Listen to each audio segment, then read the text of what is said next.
¿Qué tal? ¿Cómo están? Muy buenos días. Pues en esta ocasión les vengo a traer este tema denominado Régimen Simplificado de Confianza 2022 para personas físicas y morales. Muy buenos días a todos y bienvenidos. Bueno, pues directamente vámonos al tema.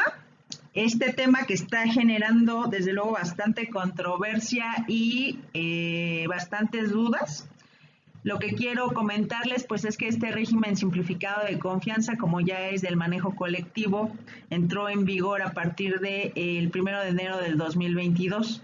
¿De qué se trata este régimen?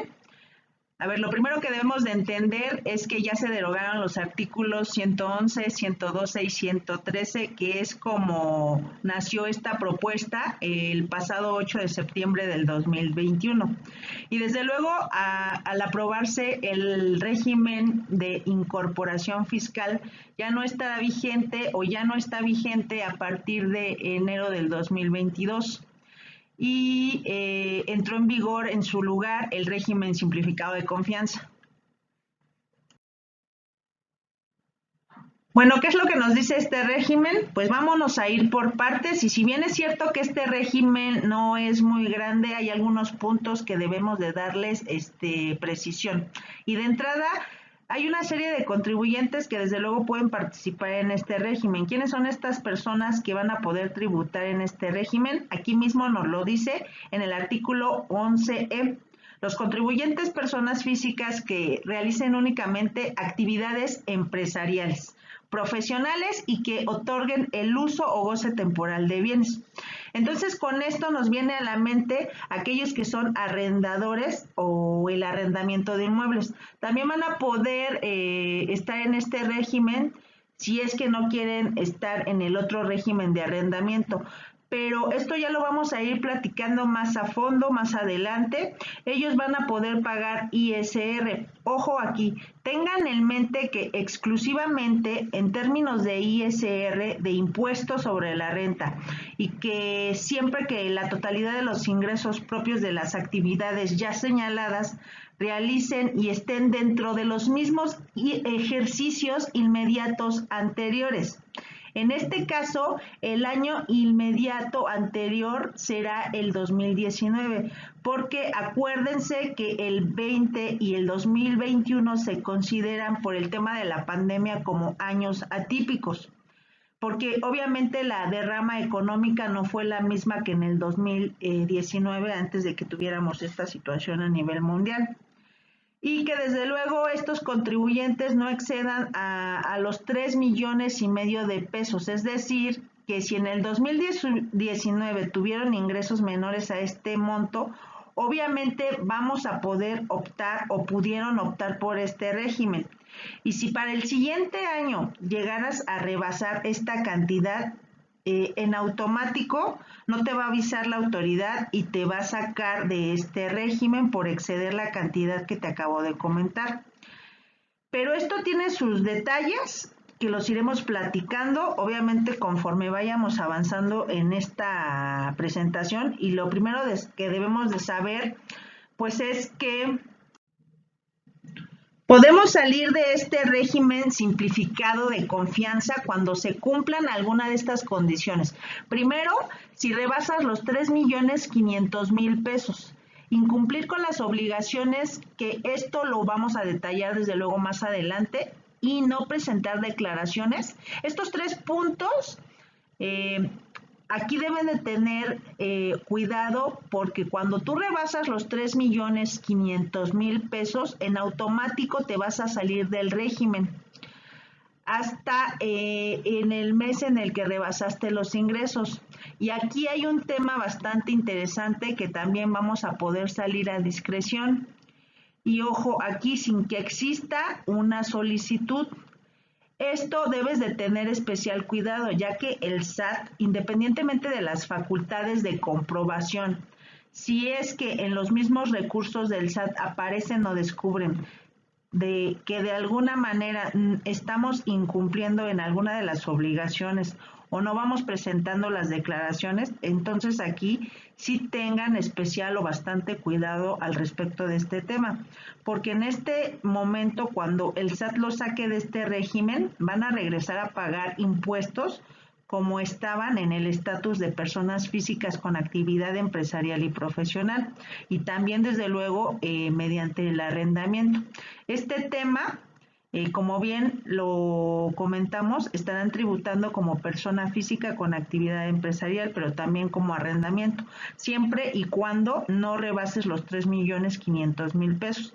En el caso de que se rebasen, si el SAT te saca, te va a colocar en alguno de estos dos regímenes. Entonces, amigos, si ya está este tema, es para que ya lo consideres, porque esto ya es un hecho. Son pagos mensuales, pero dicho de otro modo tendríamos que llamarlos pagos provisionales. Y vamos a ver por qué en este tema se tienen que realizar estos pagos hasta el 17 del mes inmediato posterior. Por ejemplo, si nosotros comenzamos a tributar en el mes de enero, tenemos hasta el 17 de febrero para poder pagar nuestros impuestos. Y otro tema que también debemos de tener en cuenta es que se va a presentar una declaración anual. Según aquí, como lo dice en el artículo 113F, este artículo nos habla básicamente de cómo debemos de presentar esta declaración anual. Pero esto no termina aquí, porque hay puntos que obviamente debemos de conocer y el siguiente es especialmente importante. Y es que no se van a considerar deducciones en este régimen. Quiere decir que si nosotros queremos optar por este régimen simplificado de confianza, no vamos a poder tener deducciones para disminuir el impuesto. Este tema es bastante interesante por las deducciones que debemos de tener, no solo en cuenta en materia de ISR, sino también en materia de impuesto al valor agregado. Se va a calcular el impuesto sobre los ingresos que se perciban y no sobre una base fiscal. Digamos que esta sería la utilidad. Esto lo hacemos en otros regímenes, digamos, en persona física con actividad empresarial y profesional. Debemos de acostumbrarnos a este nuevo tabulador o algoritmo, donde básicamente nos dice que hasta 25,000 pesos. Ojo, este es un importe mensual y esta es una tabla mensual. Si en un mes tenemos ingresos de hasta 25,000 pesos, nuestra tasa aplicable es del 1%. Es decir, que si tenemos el correspondiente a 25,000 pesos, vamos a poder pagar el 1%. ¿Y cuánto es el 1%? Pues son 250 pesos. Si tenemos, por ejemplo, hasta el 1%, va a ser, digamos, de 10,000 pesos que tú vas a pagar por esos 10,000 pesos única y exclusivamente 100 pesos. Este es el más grande de los beneficios. Esta es la parte fuerte, el beneficio mayor. Esto es por lo que se está apostando en este año, pero debemos de quedarnos o no solo debemos de quedarnos con esta idea. Ahorita vamos a ir haciendo varios comparativos para que tú consideres si de verdad vale la pena que estés en este régimen o hubiera sido mejor que te quedaras en el anterior. Entonces vayamos entonces a revisar el cálculo con algunas cantidades. Fíjate muy bien. Si tuviéramos ingresos por 15,000 pesos, la tasa sería el 1% y el impuesto a pagar serían 150 pesos. Si los ingresos fueran de 25,000 pesos, tú seguirías siendo el 1% y los impuestos serían 250 pesos. Si los ingresos fueran de 45,000 pesos, la tasa sería del 1.10 y tendrías que pagar únicamente 450 pesos. De igual modo, fíjate cómo conforme vamos subiendo la tasa no va aumentando drásticamente, es decir, que no está siendo tan castigado en este régimen el impuesto. Si tuviéramos ingresos de 100,000 pesos, la tasa sería del 2%. En ese caso tendríamos que pagar 2,000 pesos. Luego, si los ingresos fueran de 450,000 pesos, la tasa sería del 4.5% y los ingresos serían 11,250 pesos. Entonces, fíjate cómo incluso cuando llegas al máximo, que son los 3,500,000 pesos, el impuesto sería de 87,500 pesos por una tasa de 2.5%. Esto nos abre un mundo de posibilidades y nos abre un debate si debemos de considerar o en dado caso tú tuviste que haber considerado tributar en este régimen de manera general.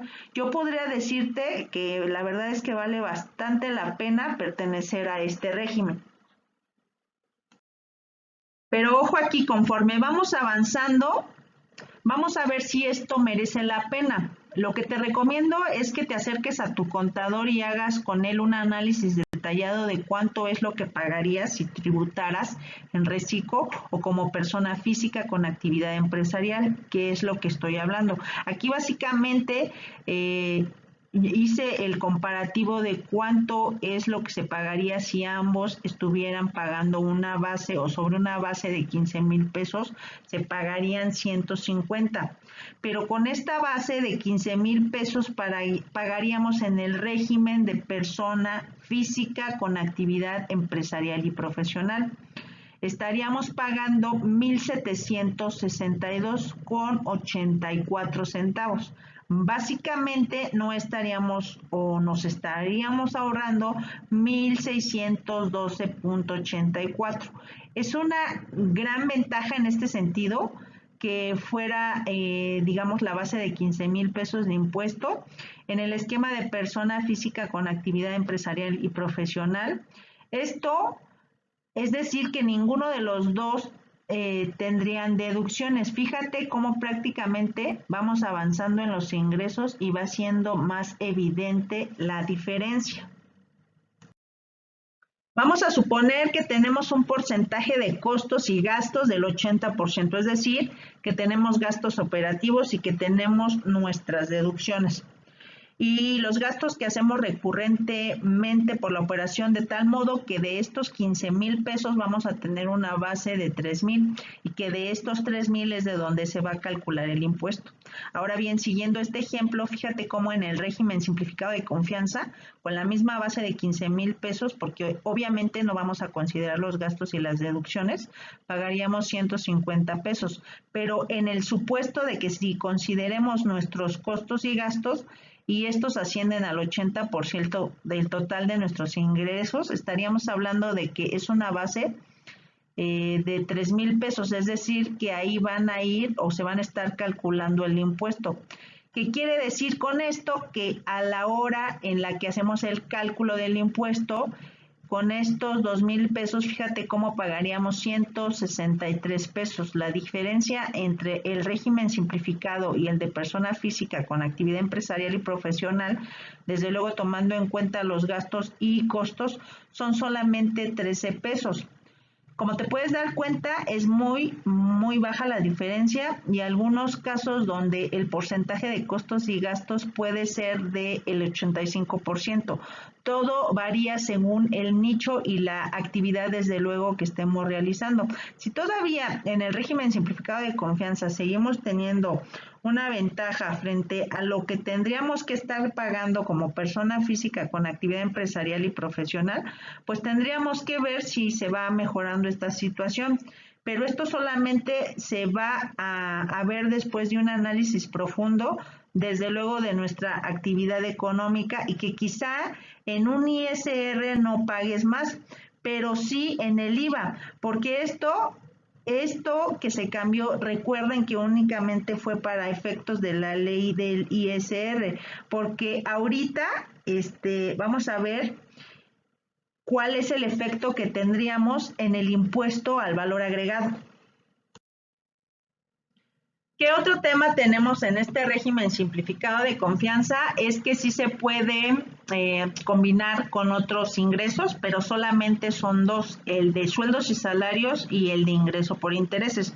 Acuérdense que cuando abrimos una cuenta de ahorro en una cuenta o en un banco o en alguna institución financiera, estos generalmente nos van a otorgar o nos van a brindar rendimientos.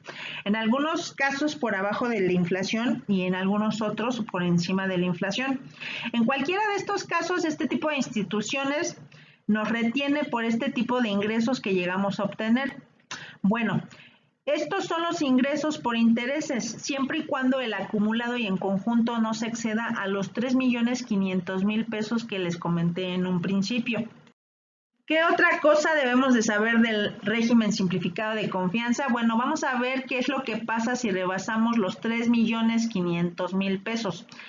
Acuérdense que, por ejemplo, ¿qué es lo que ocurría en el régimen de incorporación fiscal cuando se rebasaban los 2 millones de pesos? Ya no tenías la posibilidad de regresar a tributar al régimen de incorporación fiscal.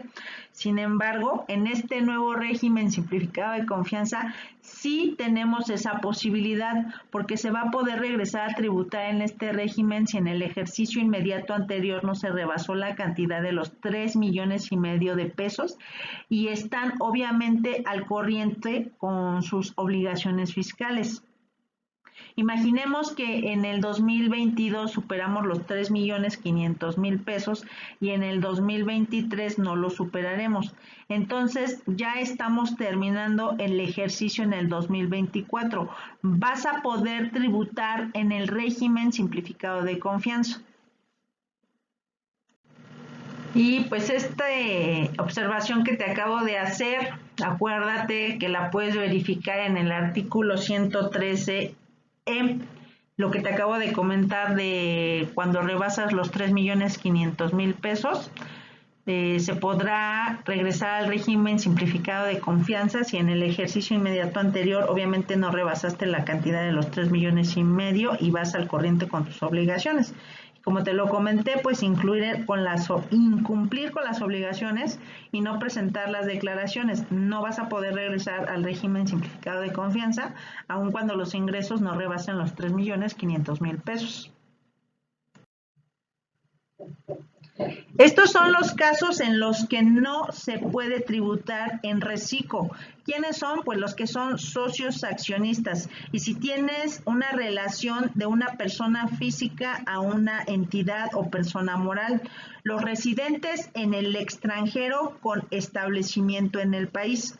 Los regímenes fiscales preferentes son los que no están grabados en el extranjero o los que están con un impuesto sobre la renta inferior al 75%. Entonces, las personas que perciban los ingresos a que se refieren los artículos 3º, 4º y 5º y el 6º del artículo 94 de esta ley, tampoco van a poder tributar. Los asimilados a salarios, miembros de consejos directivos, personas que presten servicios preponderantemente a un prestatario, siempre que los mismos se lleven a cabo en las instalaciones de este último. Los honorarios que se perciban las personas físicas de personas morales o de personas físicas con actividades empresariales que presten servicios personales independientes por la actividad empresarial que realicen. Verifícalo en el artículo 113F. Vamos viendo que estos también se van a poder disminuir con los siguientes pagos mensuales que hagamos. Esto durante el ejercicio, por eso es que yo les hablaba que este tipo de declaración anual sí va a considerar los pagos mensuales y los demás ingresos se considerarían como ingresos mensuales. Vamos a ver cómo en este régimen sí hay un riesgo si es que nosotros no hacemos las cosas de manera correcta. Se va a considerar como delito de defraudación fiscal cuando una persona del régimen simplificado de confianza emita un CFDI, pero posteriormente la operación no se lleve. ¿Qué es lo que va a ocasionar? Recuerden que muchas veces se va a cancelar este CFDI y así lo va a declarar cada mes en su declaración. Pero aquí el gran problema es que la persona quien se lo dio le da efectos para deducirlo. Entonces a nosotros se nos va a considerar como un delito de defraudación fiscal. deben de tener mucho cuidado y desde luego avisar a sus clientes que se han cancelado o que se va a cancelar ese FDI para que esta situación que les acabo de ejemplificar desde luego no ocurra. Lo primero que debes de tener actualizado es que debes de tener bien tu registro federal de contribuyentes. El segundo también es muy importante, es que debes de contar con tu firma electrónica vigente y además con el buzón tributario. Lo debes de mantener activo para poder pertenecer a este régimen.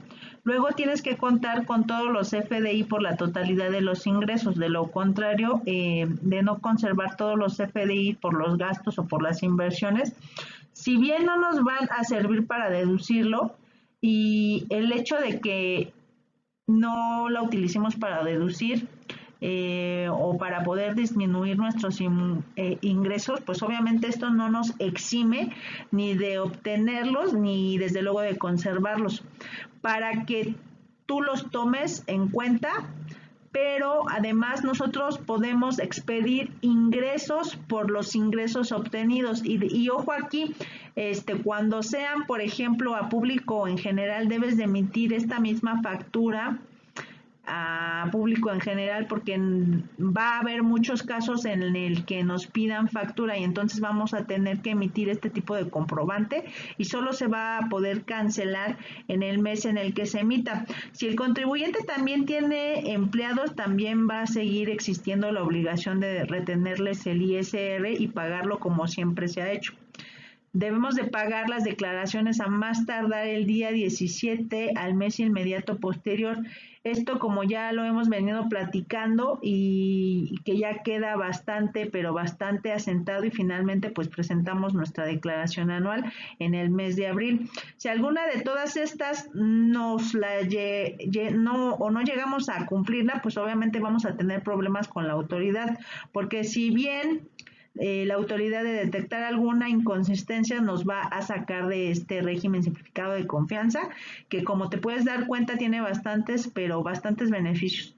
Y estas no son todas las obligaciones que también van a tener que pagar la PTU como cualquier otro contribuyente que tenga trabajadores. Y siguiendo este orden de ideas, pues también debes de tener tu RFC. Si es que nosotros ya teníamos tributando en algún otro régimen, si se renuevan las actividades o que los ingresos estimados no superen a los 3,5 millones para que no vayas a tener problemas de salirte de este régimen simplificado de confianza. Pues obviamente debes de estar al corriente con tus obligaciones fiscales. Y si es que llegado o como ya llegó el 2022, quieres participar en este régimen y evidentemente no tienes que ser ni EFO ni EDO. Ahora bien, vamos a hablar de la omisión de los pagos de ISR y por qué se va a dejar de tributar en este régimen si no presentas uno o más pagos mensuales en un año calendario, ya que obviamente, y que estos sean consecutivos o no, y si presentamos la declaración anual o si una vez de transcurrido, ojo aquí por favor, si es que el régimen no emite comprobantes fiscales y además no hayas presentado pagos provisionales, entonces tampoco vas a poder participar en este régimen. Y no se presente o no presentes tu declaración anual, no vas a poder estar en este régimen simplificado de confianza. Y como podemos ver en esta imagen de los estímulos fiscales, los contribuyentes que tributen en esta sección, pues obviamente no podrán aplicar conjuntamente con otros tratamientos fiscales que otorguen beneficios o estímulos, como por ejemplo el beneficio de la región fronteriza del área norte. Entonces aquí, como podemos observar con el tema de las retenciones, cuando los contribuyentes, ¿y esto a qué se refiere? El artículo 113E de esta ley, que se realicen actividades empresariales, profesionales o se otorgue el uso de goce temporal de bienes a personas, y estas últimas deberán retener como pago mensual el monto que resulte de aplicar la tasa del 1.25, como se los expliqué aquí en el ejemplo de cuando tenemos 10,000 pesos, sobre el monto de los pagos que se efectúe y esto sin considerar el IVA. El impuesto retenido en los términos de este artículo será considerado como pago mensual y que deban de presentar personas físicas. Ahora, ¿qué es lo que ocurre en materia de IVA? Vamos a ver un pequeño análisis que yo he realizado para que tú lo tomes en cuenta. Donde tenemos ingresos, los que le mostré hace un ratito son los mismos que tenemos el porcentaje de costos y gastos, igual del 80%, y tenemos una base de 3,000, 5,000, 9,000, 20,000, 90,000 y 700,000 pesos. Acuérdate que los 15,000 pesos le damos un porcentaje de costos y gastos de 80,000 y tendríamos 12,000. Ahora, si este importe de costos y gastos, entonces a los 15,000 pesos le vas a restar los 12,000 y tendríamos 3,000 pesos. Esto lo vamos a ver más fácilmente de este lado. Fíjate, el importe de gastos de 12,000, 20,000, 36,000 y 360,000 y 2,800,000 pesos.